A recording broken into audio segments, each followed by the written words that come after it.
10. Hoy hablaremos de la batalla por nuestra mente, porque esta es una batalla que todos estamos peleando y es importantísima. ¿Se ha dado cuenta que algunas de nuestras batallas son realmente tontas? Escuché de un hombre que se puso a dieta tratando de perder peso, pero en su camino hacia el trabajo había una cafetería, y él pensó cuán bueno sería tomarse un cafecito con un rico pan de dulce. Y pensó, si encuentro un estacionamiento vacío frente a la cafetería, entro. Y así lo hizo. Después de manejar como 10 veces frente a la cafetería, hubo un estacionamiento vacío. Todos en mayor o menor grado tenemos esa clase de batallas, ¿verdad?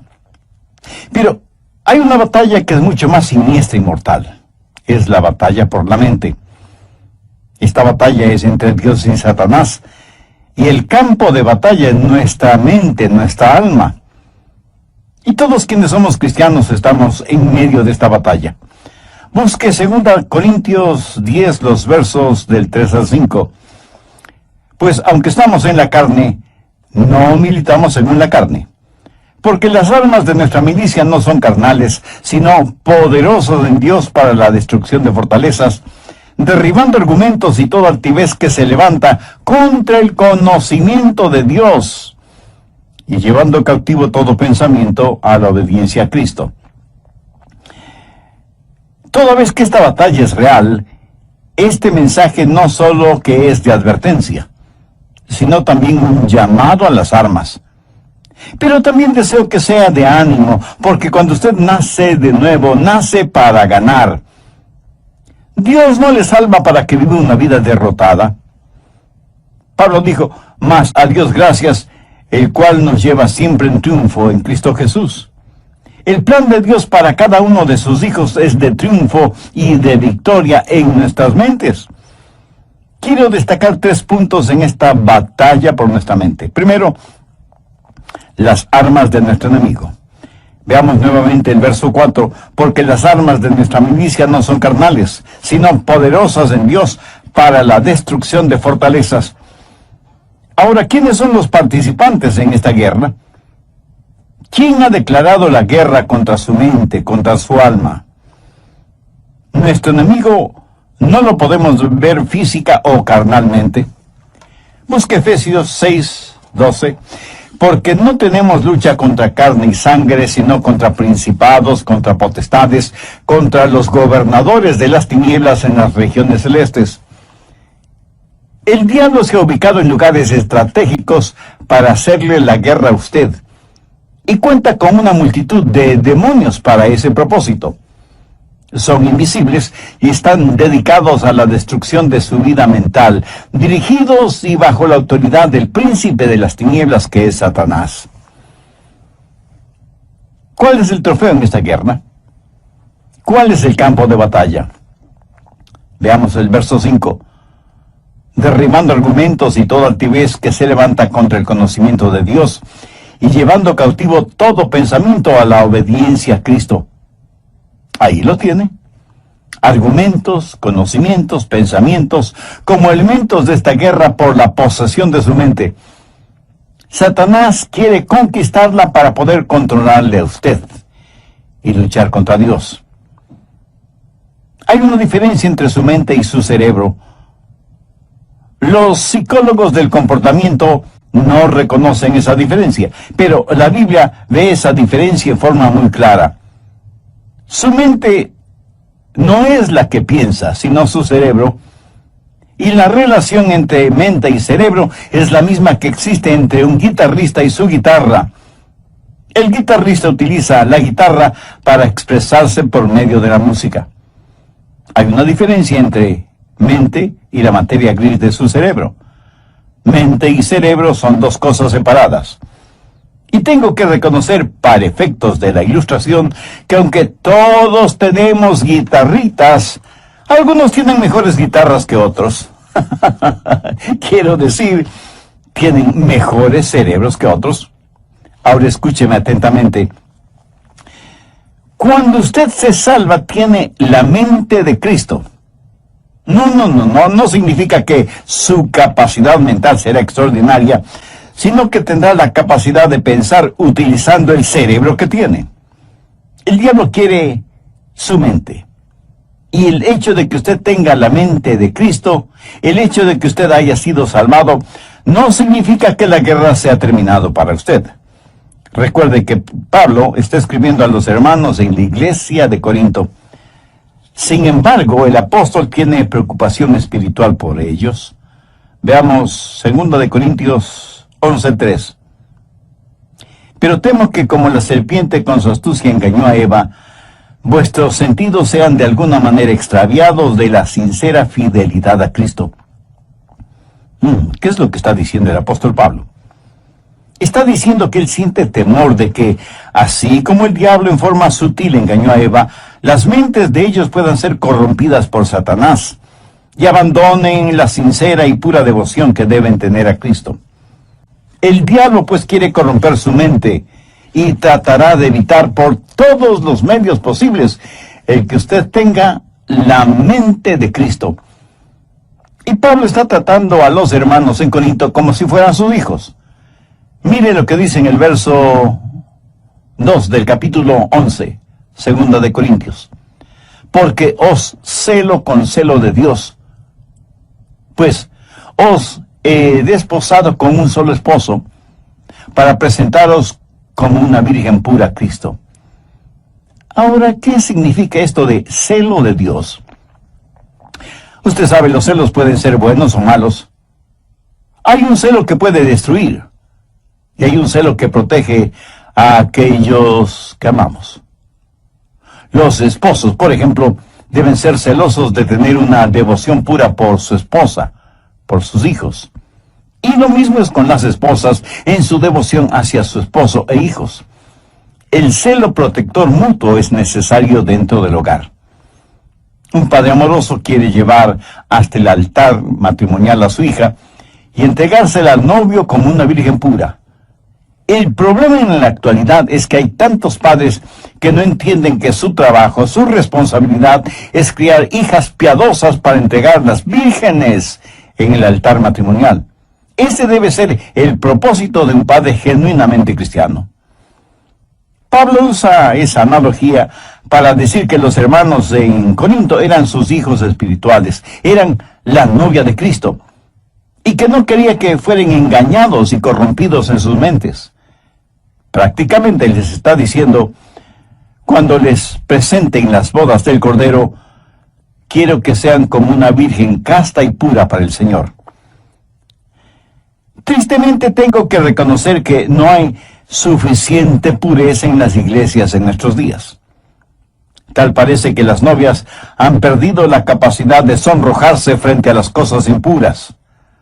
La iglesia necesita recobrar la virtud de la pureza. Leí la historia de un hombre que vivió en Londres hace muchos años. Se le conocía simplemente como el señor Betts. Tenía un almacén de música. Un día un hombre vestido con harapos entró en el almacén y le dijo, necesito algo para comer. Por favor, quisiera comprar mi violín. El señor Betts le dijo que ya tenía muchos violines. Pero el harapiento insistió, es que estoy verdaderamente necesitado. Por favor, cómpreme el violín. El señor Betts le compró el violín, por lo que en Londres hubiera sido el equivalente de $5. El hombre tomó el dinero, lo guardó en sus harapientas ropas y se fue. El señor Betts, que era músico, puso el violín bajo su quijada y empezó a tocar. Armoniosas y resonantes notas salieron de ese violín. El señor Betts se sorprendió de la calidad del sonido del violín y con la ayuda de una vela trató de ver su interior y pudo distinguir dos palabras: Antonio Stradivarius. Y se dio cuenta que tenía un verdadero tesoro en sus manos. Y el hombre de harapiento se lo había vendido por el equivalente de $5. El señor Betts era un hombre bueno y honesto. Salió a buscar al hombre harapiento, pero nunca lo encontró. Muchos años después, el señor Betts vendió ese violín por $5,000. En la actualidad, un violín Stradivarius cuesta una verdadera fortuna. Ahora haga la analogía. Algunos jóvenes se venden muy barato cuando permiten que sus cuerpos se conviertan en sucios objetos de placer sexual, en vez de cuidarse y guardarse para aquella persona con la cual se casará.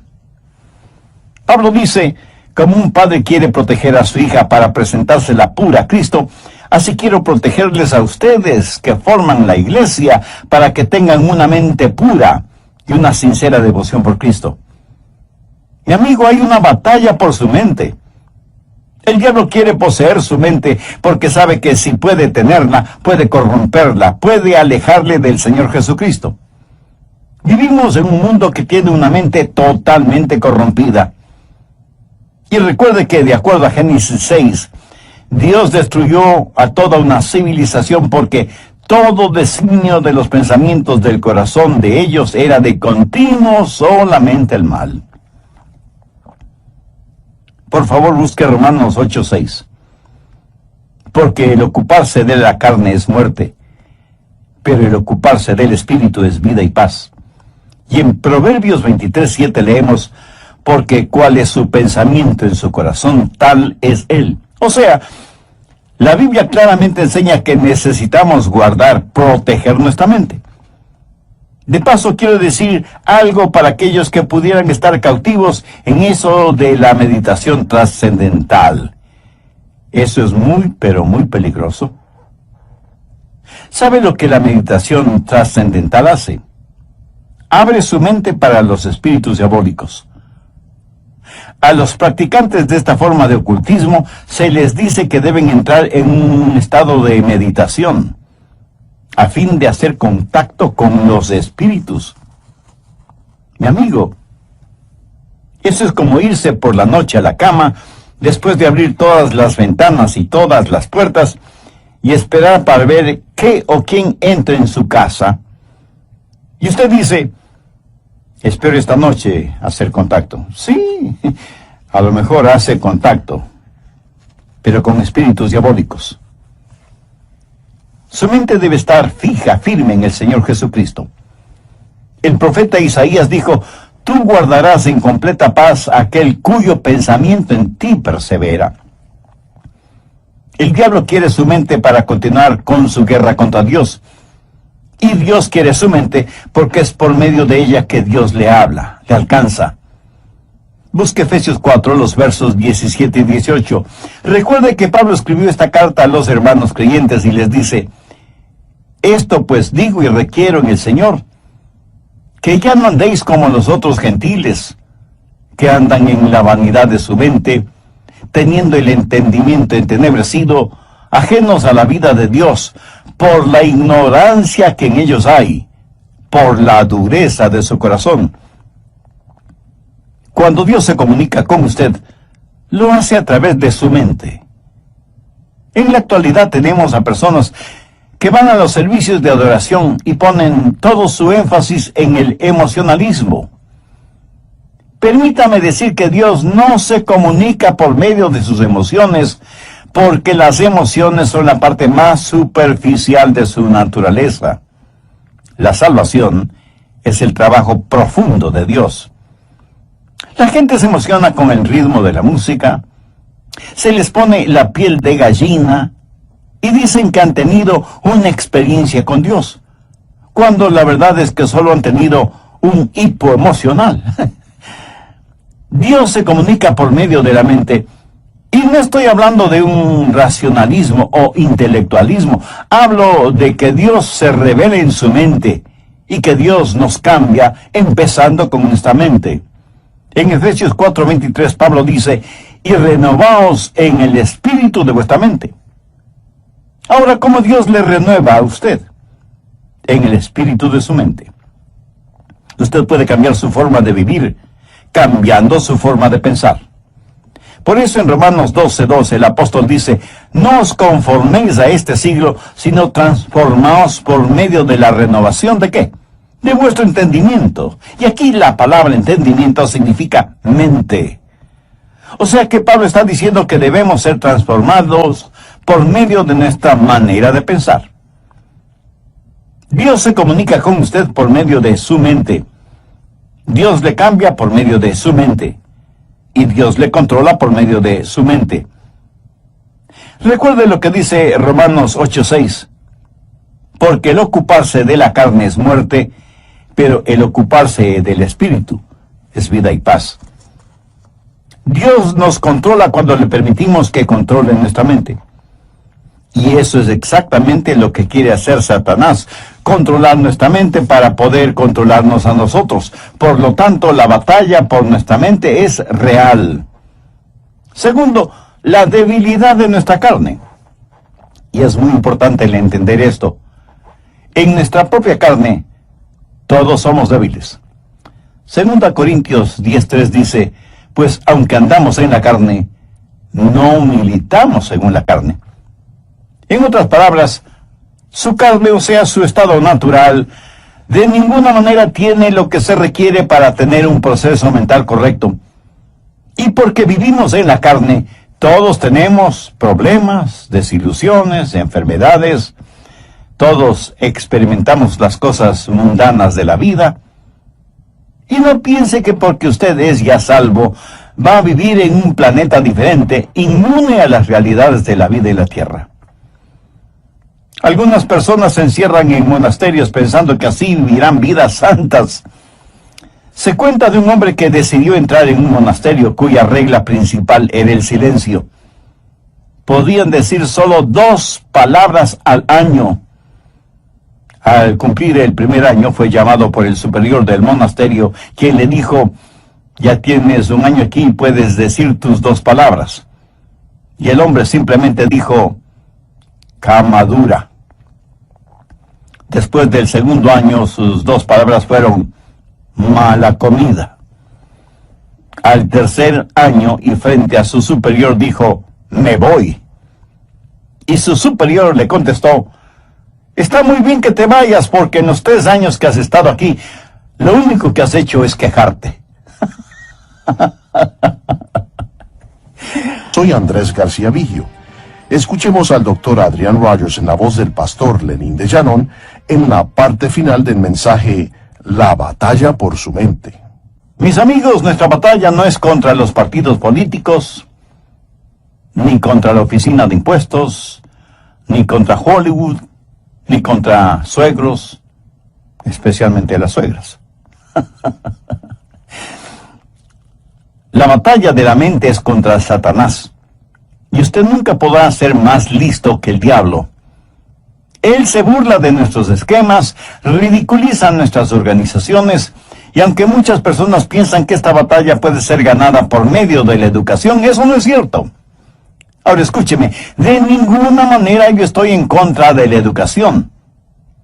Pero si usted educa a una persona que no conoce al Señor Jesucristo, lo único que hará es tener una persona más peligrosa, porque seguirá siendo un diablo, pero bien educado.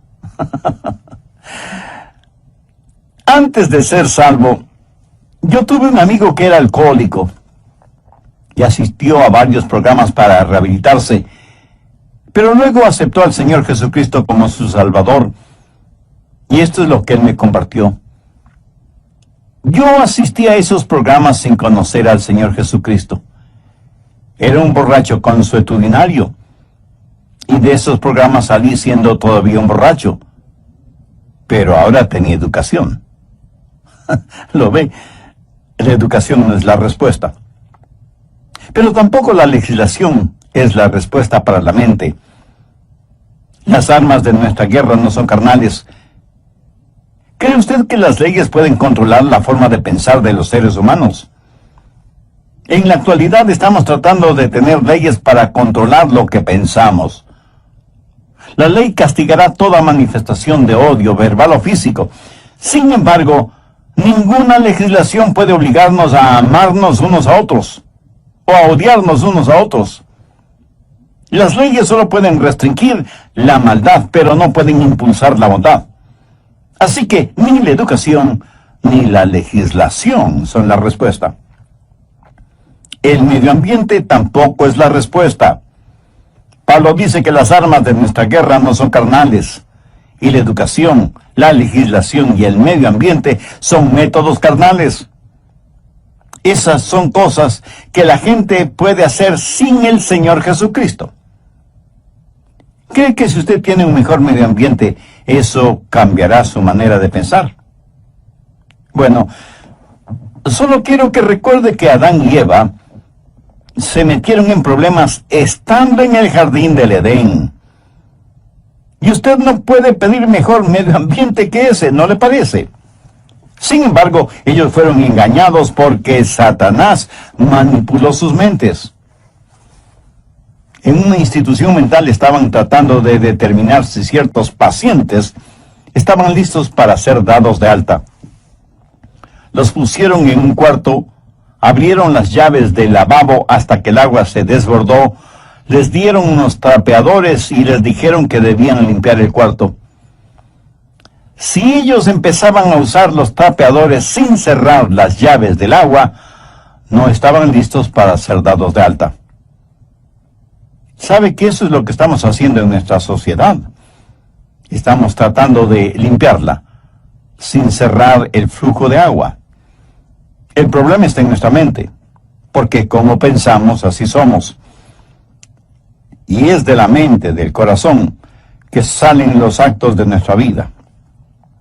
En Lucas 6:45 leemos: el hombre bueno del buen tesoro de su corazón saca lo bueno, y el hombre malo del mal tesoro de su corazón saca lo malo, porque de la abundancia del corazón habla la boca.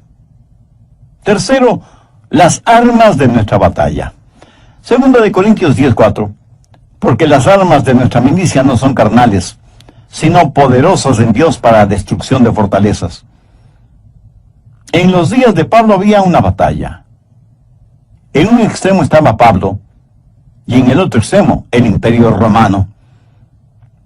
El Imperio Romano había estado en existencia por 700 años, y tenía privilegio y poder. Tenía sus legiones romanas, una poderosa fuerza naval, el Senado romano, la ley romana, y parecía que toda la maldad del imperio estaba atrincherada en Corinto, en las mentes y corazones de la gente. Todo esto en contra de Pablo, pequeño judío, pero con un corazón lleno de Jesús, declarando la guerra a toda esa maldad. ¿Quién ganaría esa pelea? Pablo. ¿Cómo? No con armas carnales. Pablo habla de fortalezas en el verso 4, y se refiere a armas que tácitamente son poderosas en Dios para la destrucción de fortalezas. Las murallas de esas fortalezas iban a ser derrumbadas. ¿Qué clase de resistencia hubo en los corazones y mentes de los corintios entonces y en la actualidad en nosotros? Arrogancia, ignorancia, desesperación. Todas estas son fortalezas de maldad. Y dentro de cada fortaleza, los demonios trabajan en la mente en forma muy organizada, movilizando los ejércitos infernales para hacer más fuerte la resistencia. Sin embargo, Pablo dice que esas murallas se desmoronarán. Y en el verso 5 menciona cosas muy importantes: derribando argumentos y toda altivez que se levanta contra el conocimiento de Dios, y llevando cautivo todo pensamiento a la obediencia a Cristo. Aquí está esa fortaleza con sus altas torres, y Pablo penetrará esa fortaleza para alcanzar a quienes están adentro. Pero durante ese proceso, Pablo dice que tendrá que destruir esa fortaleza. Ahora, ¿de qué está hablando el apóstol? No está hablando de inteligencia, sino de intelectualismo, de sofisticación mental. Pablo sabe que dentro de esas fortalezas hay personas que están cautivas. Y él iba a capturar a esos cautivos para traer todo pensamiento cautivo que estaba secuestrado por Satanás a la libertad de la obediencia a Cristo. Y él no iba a pelear confiando en su fortaleza física, que no la tenía, ni en armas carnales convencionales, que son inefectivas en esta clase de guerra, sino que declara, porque las armas de nuestra milicia no son carnales, sino poderosas en Dios para la destrucción de fortalezas. Pablo dice, las armas de nuestra milicia. ¿Y cuáles son esas armas? En primer lugar, la soberanía de su comandante. Mire lo que dice en el verso 7. Miráis las cosas según la apariencia. Si alguno está persuadido de sí mismo que es de Cristo, esto también piense de sí mismo, que como Él es de Cristo, así también nosotros somos de Cristo. En otras palabras, Pablo dice que pertenecemos a Cristo. Él es nuestro comandante supremo. En Potsdam, durante la guerra, los japoneses le dijeron a Inglaterra y a los Estados Unidos que no se rendirían. Los aliados le dijeron a Japón, si no se rinden, les eliminaremos, les haremos desaparecer, iremos contra ustedes con fuerza devastadora. Los japoneses dijeron, pelearemos contra ustedes. Las fuerzas aliadas bombardearon Hiroshima y Nagasaki con las primeras bombas atómicas utilizadas en la guerra. Los japoneses se rindieron después de que prácticamente casi fueron borrados de sobre la faz de la tierra. Satanás ha estado tratando de hacer hasta lo imposible para ganar esta guerra que tiene contra Dios. Cuando el Señor Jesucristo murió en el Calvario, fue como si hubiera dejado caer una bomba atómica sobre el diablo. Jesús dijo, ahora es el juicio de este mundo, ahora el príncipe de este siglo será echado afuera. Pero Jesús no solo es nuestro comandante supremo, sino que en segundo lugar tenemos su autoridad para hacer aquello que nos ha mandado hacer. En el verso 8 Pablo dice, porque aunque me gloría algo más todavía de vuestra autoridad, la cual el Señor nos dio para edificación y no para vuestra destrucción, no me avergonzaré. Aquí el apóstol está hablando de autoridad. ¿Pero qué es autoridad? Es el derecho legal de actuar en representación de otra persona.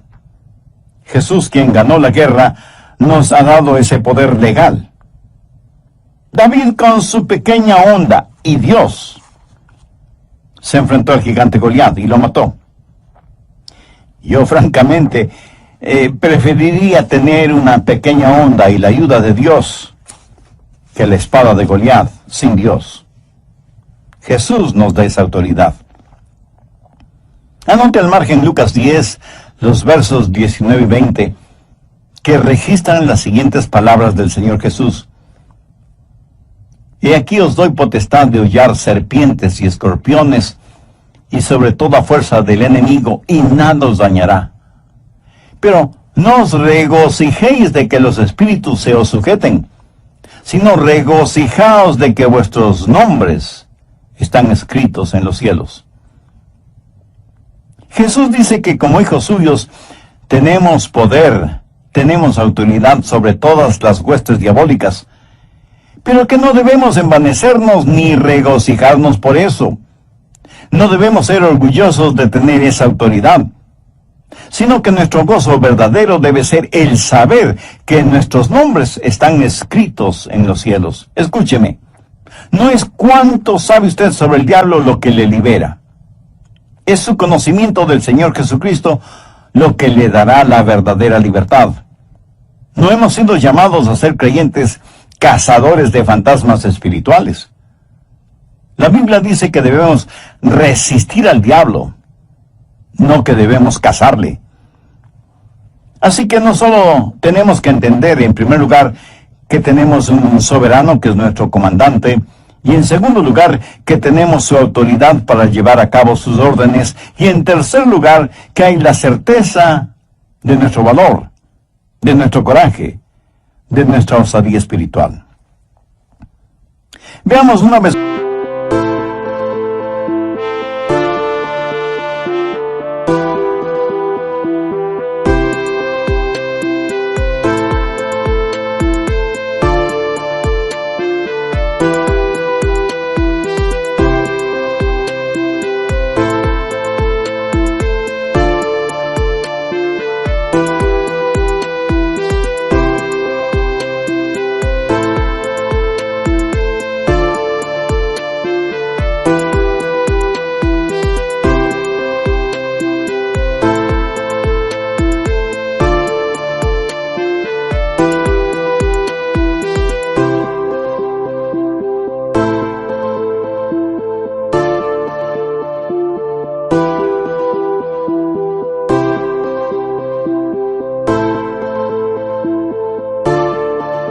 más 2 Corintios 10, los versos del 8 al 11.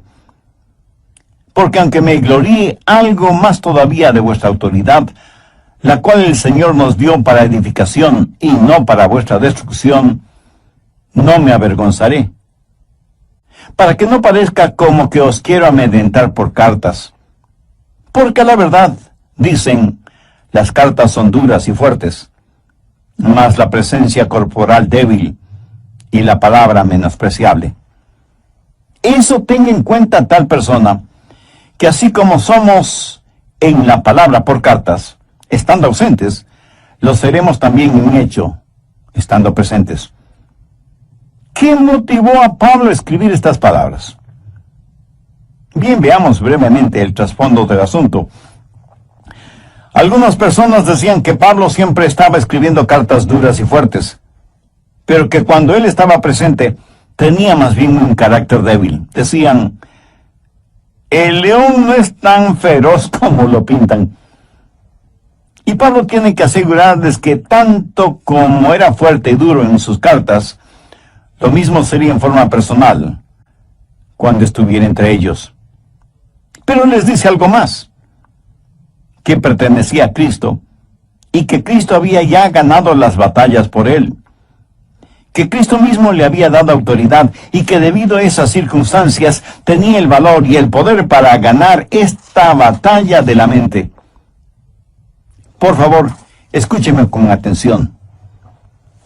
Lo que usted piense, eso es lo que será. Chuck Swindoll está en lo correcto cuando afirma que la actitud de una persona lo es todo. Una vez que usted ha recuperado la fortaleza de su mente, necesita de inmediato protegerla, resguardarla. En Proverbios 4:23 leemos, sobre toda cosa guardada, guarda tu corazón, porque de él mana la vida. En los aeropuertos de las más grandes ciudades metropolitanas del mundo, las medidas de seguridad son realmente impresionantes. Sensibles detectores metálicos avisan al personal correspondiente si usted tiene en sus bolsillos llaves, monedas o cualquier otro objeto metálico. Detectan anillos, aretes, collares, pulseras, relojes. Y en la actualidad las cámaras de rayos X pueden ver la totalidad del cuerpo humano, por si alguien trata de llevar oculto entre su ropa íntima algún objeto o sustancias prohibidos. A veces pienso que sería formidable el tener esos sofisticados detectores a la entrada de las iglesias para detectar el pecado. Pero si tal cosa fuera posible, estoy seguro que nadie quisiera entrar en las iglesias, ni siquiera sus pastores. En Filipenses 4:8 Pablo dice, por lo demás, hermanos, todo lo que es verdadero, todo lo honesto, todo lo justo, todo lo puro, todo lo amable, todo lo que es de buen nombre, si hay virtud alguna, si algo digno de alabanza, en esto pensad. Dios nos hizo de tal manera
para que no podamos pensar en dos cosas distintas al mismo tiempo.